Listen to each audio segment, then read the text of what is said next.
सहायता नहीं मिल पा रही, जिसके चलते पीड़िता ने अब इसकी गुहार मानव अधिकार आयोग के पास लगाई है ताकि उसे इंसाफ मिल सके।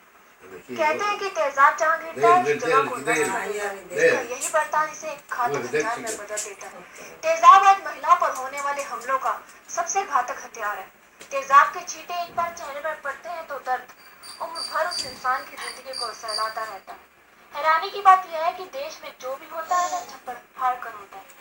युवाओं का स्त्री पर तेजाब फेंककर जीवन भर रूप बिगाड़ देना गरीब कारोबार कोई नया नहीं है। इन दिनों जब सुप्रीम कोर्ट ने तेजाबी हमले पर सख्त रवैया दिखाते हुए पीड़िता को 3 लाख का मुआवजा देने के आदेश दिए हैं, घटना के दर्ज होने के 15 दिन के अंदर 1 लाख रुपए और उसके 2 महीने के भीतर पर तेजाब हमले की शिकार स्त्रियों के इलाज में जितना पैसा लगता है उसके सामने यह राशि नगण्य मानी जा रही है। ऐसा ही एक मामला चंडीगढ़ में घटा था। इस एसिड हमले में एक महिला को अपने घर छोड़कर शहरवासियों से छिप कर अपने परिवार के साथ डर डर कर रह रही है, क्योंकि अब उन युवकों की तरफ से उसे धमकियां मिल रही हैं। इसके बावजूद भी पुलिस कोई कार्रवाई नहीं कर रही, जिसके चलते अब पीड़िता महिला ने इसकी गुहार मानव अधिकार आयोग से लगाई है, जिसकी याचिका कई ऑल इंडिया ह्यूमन राइट्स द्वारा दायर की गई है, जबकि पुलिस इस मामले पर चुप्पी साधे हुए है।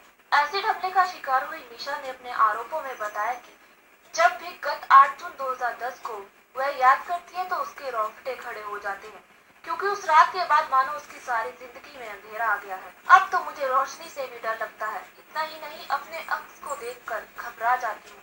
मैं तो मॉडल बनना चाहती थी, अपना व अपने परिवार का नाम रोशन करना चाहती थी, लेकिन अब मैं खुद ब खुद एक मॉडल बनकर रह गई, क्योंकि शाम 8 बजे सेक्टर 7 की मार्केट जा रही थी, तभी पीछे से 2 युवक बाइक पर सवार होकर आते हैं और तेजाब फेंककर फरार हो जाते हैं, जिसके बाद गंभीर हालत में पीजीआई भर्ती करवाया था, जबकि पीजीआई में 6 माह इलाज चलता रहा। अपने इलाज के चलते दिल्ली, बॉम्बे व चंडीगढ़ के कई डॉक्टरों के पास इलाज चला। इस तेजाब के कारण आंखें, शरीर का आधा हिस्सा, पीठ, बाजू, हाथ, गला, चेहरा और सिर क्षतिग्रस्त हुआ था। थाना पुलिस ने अज्ञात के खिलाफ मुकदमा दर्ज किया, लेकिन उसके बाद भी मुझे केस को आगे बढ़ाने के दबाव के साथ साथ जान से मारने की धमकियां दी जा रही थी, जिसके चलते पुलिस मुख्यालय में एसएसपी को मिलकर खुद शिकायत दी, लेकिन पुलिस मुख्यालय ने कोई कार्रवाई न करते हुए यह कहकर अपना पल्ला झाड़ लिया कि आपके द्वारा दी गई शिकायत गुम हो गई है। वही निशा का कहना है कि पहले भी पुलिस ने कोई कार्रवाई नहीं की, लेकिन अब भी पुलिस उसकी कोई मदद नहीं कर रही। 2010 8 जून रात 7:30 या 7:45 का टाइम था जब मेरे पर तेजाब डाला गया, और अभी तक पुलिस की कोई कार्रवाई नहीं हुई, कोई गिरफ्तार नहीं हुआ। हालांकि मैं बता चुकी हूँ कि मुझे इन लोगों पर शक है, इन्हीं लोगों की वजह, इन्हीं लोगों ने सब कुछ किया है। शक भी नहीं है, मुझे पूरा श्योर है कि यही लोग थे, रमन गुप्ता और उसकी फैमिली। मेरा पीजीआई में ट्रीटमेंट चला 6-7 महीने तक, उसके बाद भी मेरी सर्जरी वगैरह चलती रही है, और उसके बाद चंडीगढ़ हमने छोड़ दिया था।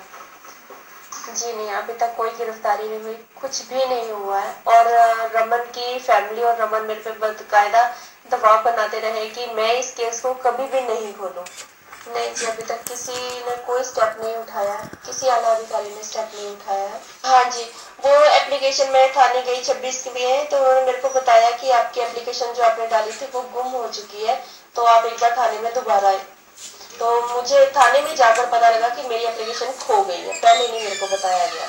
जी, एसएसपी को विंडो पर नहीं दी थी, एसएसपी को खुद मैंने मिलकर दी थी कि मेरा केस को रीओपन किया जाए, और बकायदा जो भी शक के घेरे में है उनसे पूछताछ की जाए। इन्हें अभी तक किसी की कोई गिरफ्तारी नहीं हुई है। आला अधिकारी सिर्फ मेरे को आश्वासन देते हैं कि ये हम इस केस में कुछ न कुछ करेंगे, मगर अभी तक भी कुछ नहीं हुआ। 4 साल हो गए, जबकि 2010 के वाक्य को हुए 4 साल हो गए, लेकिन कुछ भी नहीं हुआ। बहुत कम भाई के हांडी के बाद सुन लेंगे, उसके बाद वो फाइल न जाने ठप कर देते हैं या एप्लीकेशन या तो गुम कर देते हैं। कुछ भी नहीं ऐसा है कि भाई हांडी की कोई कार्रवाई आगे बढ़ती मुझे नजर आती ही नहीं है। ऑल इंडिया ह्यूमन राइट्स के चेयरमैन एडवोकेट शिवमूर्ति यादव ने अपनी याचिका में बताया कि उसके पास निशा नामक महिला ने शिकायत दी है कि उसे पुलिस मुख्यालय में शिकायत दी है कि उसे चंडीगढ़ निवासी एक परिवार पर जान से मारने की धमकियां देने की शिकायत दी थी, लेकिन पुलिस ने कोई कार्रवाई नहीं की। वी केयर फॉर यू कहने वाली आईओएस पुलिस मुख्यालय से निशा की शिकायत गुम होने का हवाला दे रही है। इतना ही नहीं, निशा पर 8 जून 2010 को भी एसिड अटैक किया गया था, जिसके चलते पहले भी पुलिस ने कोई पुख्ता कार्रवाई नहीं की। जिसके चलते मानवाधिकार की उल्लंघना हो रही है। वहीं इस मामले को दबाने के लिए दबाव बनाया जा रहा है, जबकि शिकायत में रमन गुप्ता और उनके परिवार पर आरोप लगाए जा रहे हैं कि इस संदर्भ को देखते हुए राष्ट्रीय मानवाधिकार आयोग दिल्ली में याचिका दायर की है। हमारे पास एक निशा अलियास नरेंद्र सोनिया नाम की लेडी आई, जिसने हमें अपनी एक एफआईआर दिखाई, जिसमें कि उसके ऊपर एसिड डालने की एफआईआर थी, जो कि 2010 में रजिस्टर्ड हुई थी। उसमें हमें ये बताया कि हम पुलिस को बार बार वो कंप्लेंट देती है कि उसकी जान को खतरा है, लेकिन पुलिस उस पर कोई कार्रवाई नहीं कर रही है। तब हमने इसकी समस्या को सुनते हुए हमारी ऑर्गेनाइजेशन ने, all Indian human rights organisation ने एक पूरा इसके ऊपर तफ्तीश किया और पाया कि वाकई इसके साथ ऐसा इंसिडेंट हुआ है। उसमें बता के हमको अपने फोटोग्राफ्स वगैरह दिखाए कि इस तरह से हमारे साथ ये घटना घटी है। तो हमने पाया कि वाकई ये ह्यूमन राइट्स वायलेशन का केस है और इसमें इसके ह्यूमन राइट्स वायलेट हो रहे हैं, क्योंकि चंडीगढ़ पुलिस जो है वो अपराधियों को बचाने का काम कर रही है और इसको जो है इसके ह्यूमन राइट्स वायलेट हो रहे हैं।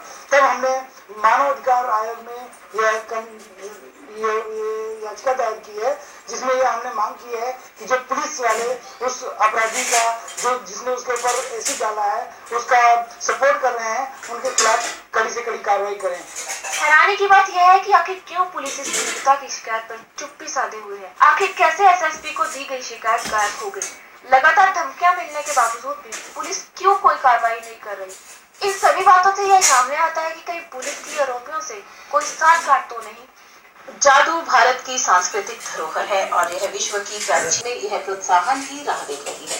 यह जानकारी जादूगर सम्राट अजूबा ने प्रेस वार्ता के दौरान दी। मोहाली में 18 से 31 अप्रैल तक बस्ती सिनेमा में सम्राट अपनी कला के द्वारा दर्शकों का मनोरंजन करेंगे। 18 अप्रैल से जादू का शो, जिसमें जादूगर सम्राट अजूबा अपने करेंगे। इस संबंध में मोहाली